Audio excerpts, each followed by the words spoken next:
Assalamualaikum warahmatullahi wabarakatuh. Apa kabar anak-anakku? Kita bertemu kembali dalam pembelajaran IPA kelas 9 semester 1 dengan materi pewarisan sifat pada makhluk hidup. Pada kesempatan ini kita telah belajar sebelumnya tentang perkembangbiakan pada manusia, pada tumbuhan, dan pada hewan. Nah, sekarang kita lanjutkan dengan materi baru, yaitu pewarisan sifat pada makhluk hidup. Yuk, perhatikan gambar berikut. Di sini ada gambar sebuah keluarga. Ada ayah, ada ibu, dan ada 2 anak. Adakah kesamaan dan perbedaan di antara mereka? Misalnya wajahnya, matanya, hidungnya, ataukah ada lesung pipinya? Bagaimana dengan rambutnya? Bagaimana dengan telinganya? Bagaimana dengan postur tubuhnya? Apakah bongsor, pendek, gemuk, ataukah kurus? Lalu, Ananda mirip dengan siapa? Mengapa bisa demikian? Nah, ini nanti yang akan kita pelajari dalam pewarisan sifat. Sebelumnya, mari kita cermati bagian-bagian dari tubuh kalian. Mulai dari gambar yang atas ya. Apakah kalian punya lesung pipi? Apakah rambut kalian itu keriting ataukah lurus? Bisakah lidah kalian itu dilengkungkan seperti itu? Bagaimana dengan cuping telinga kalian? Apakah melekat ataukah pisah? Kemudian bagaimana dengan hidung kalian? Mancung ke depan atau mancung ke belakang? Bagaimana dengan alisnya? Ada yang tebal, ada yang tipis. Bagaimana pula dengan jempolnya?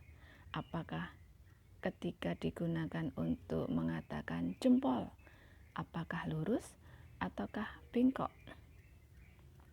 Nah, sebelum kita belajar lebih dalam tentang pewarisan sifat, kita akan belajar terlebih dahulu, yaitu molekul yang mendasari pewarisan sifat. Kita awali dari yang pertama, yaitu tentang materi genetik. Warna kulit, bentuk rambut, bentuk hidung, atau bahkan beberapa jenis penyakit tertentu tidak serta-merta dimiliki oleh seseorang. Nah, ada yang diwariskan oleh orang tua, ada yang diwariskan oleh simbahnya. Nah, setiap ciri atau sifat yang ada pada setiap orang adalah warisan dari orang tua yang diwariskan. Melalui apa? Melalui materi genetik.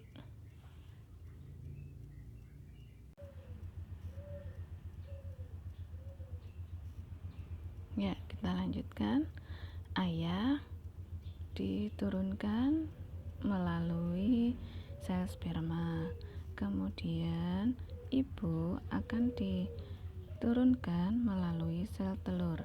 Antara sperma dengan sel telur bergabung melalui proses fertilisasi atau pembuahan. Apa sih sebenarnya materi genetik tersebut? Molekul yang berperan sebagai materi genetik adalah asam nukleat. Ada 2 macam asam nukleat yang berperan sebagai materi genetik, yaitu yang pertama DNA atau deoksiribonukleik acid. Yang kedua adalah RNA atau ribonukleik acid. Nah, pada suatu untai DNA terdapat unit yang mempengaruhi sifat atau yang menentukan ciri setiap makhluk hidup yang disebut dengan gen. Apa itu gen? Gen adalah unit dasar hereditas atau pewarisan sifat pada suatu makhluk hidup. Gen tersimpan dalam kedudukan tertentu di kromosom. Gen ini secara fisik adalah kode dalam material genetik organisme yang kita kenal sebagai molekul DNA atau RNA pada beberapa virus. Ekspresi gen dipengaruhi oleh lingkungan internal dan eksternal suatu organisme. Lingkungan internal itu maksudnya adalah dari dalam tubuh. Kemudian eksternal adalah lingkungan sekitar kita. Kemudian hasil ekspresi gen penting untuk pembentukan suatu protein yang fungsinya diperlukan di tingkat sel, jaringan, organ, atau organisme secara keseluruhan. Seperti disebutkan sebelumnya, gen terletak di sebuah struktur yang bernama kromosom. Nah, sekarang kita belajar tentang kromosom. Kromosom adalah suatu struktur makromolekul yang tersusun dari DNA dan molekul lain di mana informasi genetik tersimpan sel. Kromosom terdiri atas dua bagian. Yang pertama adalah sentromer, yaitu pusat kromosom berbentuk bulat. Yang kedua adalah lengan kromosom. Kita perlu tahu bagaimana sifat-sifat kromosom, yaitu diantaranya adalah kromosom hanya terlihat pada waktu sel membelah. Ukuran panjangnya antara 0,2 sampai 40 mikron. Seharusnya lambangnya bukan M ya, tapi kayak mu begitu. Kromosom sel eukariotik jumlahnya bervariasi menurut jenis organisme dan terdapat di dalam nukleus. Masih ingat ya, nukleus adalah inti sel. Ciri berikutnya umumnya memiliki susunan kimia yang terdiri dari protein, DNA, dan RNA. Kromosom memiliki beberapa enzim yang terlibat dalam sintesis DNA dan RNA. Kita dapat menganalogikan atau mengibaratkan kromosom dengan untaian manik-manik dengan komponen manik-maniknya sebagai gen. Untaian manik-manik yang serupa dapat menjadi pasangannya yang homolog. Nah, ini gambaran untaian molekul DNA pada suatu sel. Sebagai contoh, ada seorang wanita, pelajar ya itu ya. Kita ambil jaringannya, yaitu jaringan kulit. Nah, di dalam jaringan kulit tersebut kalau diperbesar lagi, ada di dalamnya inti sel dari sel kulit tersebut. Di dalam inti sel terdapat kromosom. Bagian dari kromosom adalah kromatid. Ketika diperbesar lagi, kromatid terdiri dari kromatin. Kemudian di dalamnya terdapat DNA yang terlilit pada protein histon. DNA terletak di dalam inti sel, namun ada pula DNA yang tidak terdapat di dalam inti sel. DNA merupakan untaian yang sangat panjang. DNA melilit pada protein yang disebut protein histon. Seluruh untaian DNA tersebut dikenal dengan kromosom. Asam nukleat baik DNA maupun RNA terdiri dari subunit nukleotida. Setiap nukleotida terdiri atas gugus fosfat, gula, dan basa nitrogen. Apa yang membedakan antara DNA dengan RNA? Pada DNA, gulanya berupa gula deoksiribosa, sedangkan pada RNA, gulanya adalah gula ribosa. Kamu bisa mengetarai dari huruf pertama D. D itu artinya deoksiribosa. Kalau R itu berarti ribosa.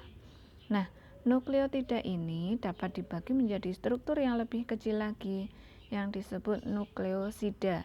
Hati-hati, beda huruf satu, di situ yang atas itu T, yang bawah itu S. Tetapi artinya sudah berbeda. Kalau nukleosida hanya tersusun dari gula dan basa nitrogen, tidak ada gugus fosfatnya. 4 senyawa basa nitrogen. 4 senyawa basa nitrogen yang menyusun DNA yaitu adenin, dilambangkan dengan huruf A besar, selalu berpasangan dengan timin yang dilambangkan dengan huruf T. Nah, adenin dan timin ini dikelompokkan dalam basa purin.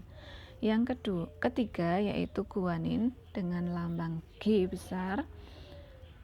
Ada juga sitosin dengan lambang huruf C besar.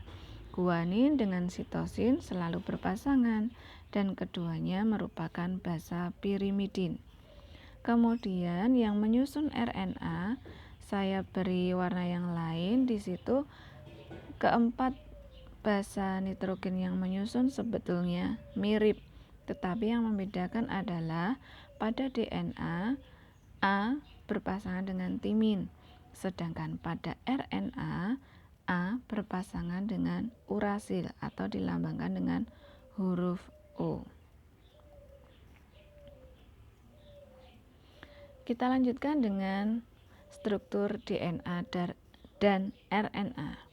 Menurut penelitian dari Maurice Wilkins dan Rosalind Franklin yang menggunakan teknik kristalografi atau difraksi sinar X untuk mempelajari struktur DNA pada tahun 1950 hingga 1953. Tampak seperti pada gambar yang B ya. Kemudian struktur DNA ini hasil dari penelitian sebelumnya dilanjutkan pada tahun 1953 oleh Franz Crick dan James Watson yang mengemukakan bahwa DNA memiliki struktur seperti suatu untai ganda yang membentuk helix atau bentuk ulir. Kalian bisa melihat dari gambar yang A itu adalah struktur helix mengulir gitu ya.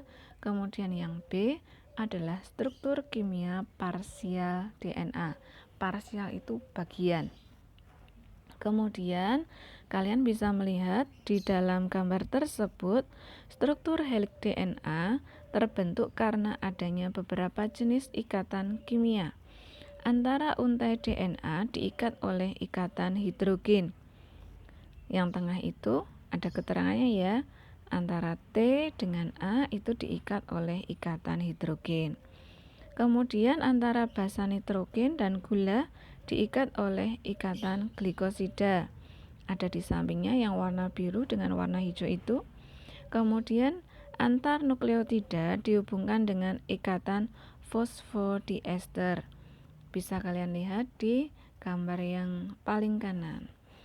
DNA mempunyai fungsi yang sangat penting bagi tubuh kita karena memiliki fungsi menyampaikan informasi genetik kepada generasi berikutnya. Karena DNA mampu melakukan proses replikasi. Selanjutnya, ini adalah gambar struktur RNA. Kalian bisa membandingkan antara struktur DNA dengan struktur RNA. Kalau pada struktur DNA tadi berbentuk helix dan ganda, maka pada struktur RNA strukturnya tunggal. Kalian bisa melihat gambar yang A. Ukurannya lebih pendek daripada DNA. Kemudian gula pentosa yang menyusun RNA adalah gula ribosa, sesuai dengan namanya ya. Kemudian RNA dibantu oleh DNA di dalam inti sel. Untuk struktur kimia yang mengikat RNA, kalian bisa melihat di gambar yang B. Berikutnya, yuk perhatikan.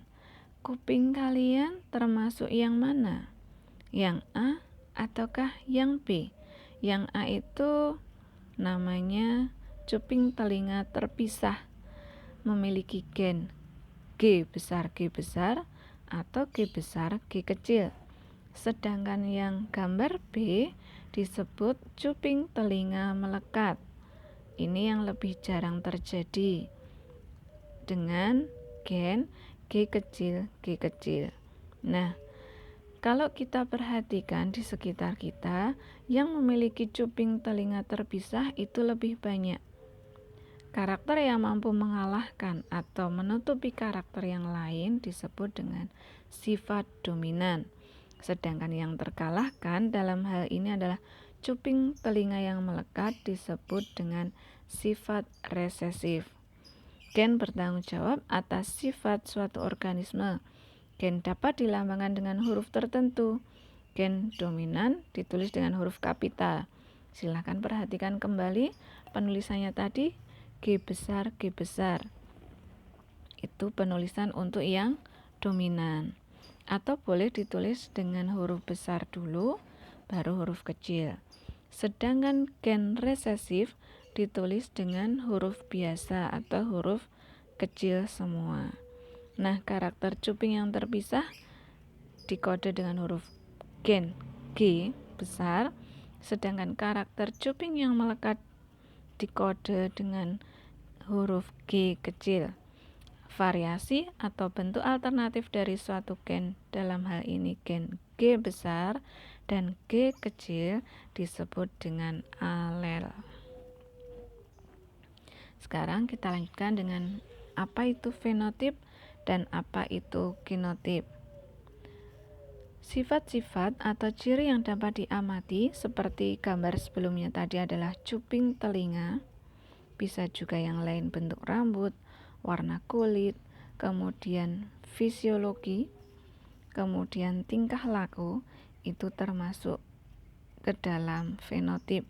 Jadi fenotip itu merupakan perwujudan ekspresi dari suatu gen yang tampak atau mudah diamati oleh kita. Tetapi setiap fenotip ini dikendalikan oleh genotip, dan tidak setiap fenotip itu bisa digambarkan dengan jelas. Misalnya jenis kelamin laki-laki dan perempuan itu lebih mudah dilambangkan dengan genotip. Jadi genotip itu adalah keseluruhan informasi genetik dari suatu individu. Sekarang mari kita perhatikan gambar kariotip. Kariotip adalah susunan kromosom pada sel-sel yang sudah diurutkan berdasarkan ukuran dan bentuknya. Gambar yang paling kiri ini adalah gambar seorang perempuan. Perempuan memiliki kariotip 22 A besar plus X besar. Adanya X besar itu yang menunjukkan bahwa dia adalah perempuan. Di sini ada kotaknya ya. Kotak yang ada di bawah itu ada tulisannya huruf X. Nah, ini menunjukkan sel dari sel kelamin. Nah, kalau diperbesar lagi untuk sel ovum itu terdiri dari 22A plus X. Kalian bisa memperhatikan bahwa pada sel tubuh itu yang sebelah kiri atau autosom, kromosomnya saling berpasangan. Sedangkan pada sel gonosom atau sel kelamin, misalnya pada sel ovum, dia kromosomnya tidak berpasangan. Dan yang menunjukkan bahwa itu adalah sel kelamin perempuan ada di bagian kotak paling bawah urutan yang ke-23. Kemudian kita lihat gambar yang sebelah kanan adalah gambar laki-laki. Kromosom pada laki-laki memiliki kariotip 22A besar plus XY. Adanya Y itu menunjukkan bahwa yang memiliki adalah laki-laki. Gambar yang paling kanan itu adalah kariotip dari sel sperma yang terdiri dari 22A plus Y, atau bisa juga 22A plus X. Jadi yang ada X itu bisa pada laki-laki, bisa pada perempuan. Kemudian kromosom pada sel tubuh tadi sudah saya sebutkan bahwa susunannya berpasangan. Keadaan kromosom yang berpasangan ini yang disebut dengan diploid. Di itu artinya 2, sehingga dapat disimbolkan dengan 2N. N-nya kecil ya. Susunan kromosom pada sel kelamin tidak berpasangan seperti gambar pada sel ovum dan sel sperma.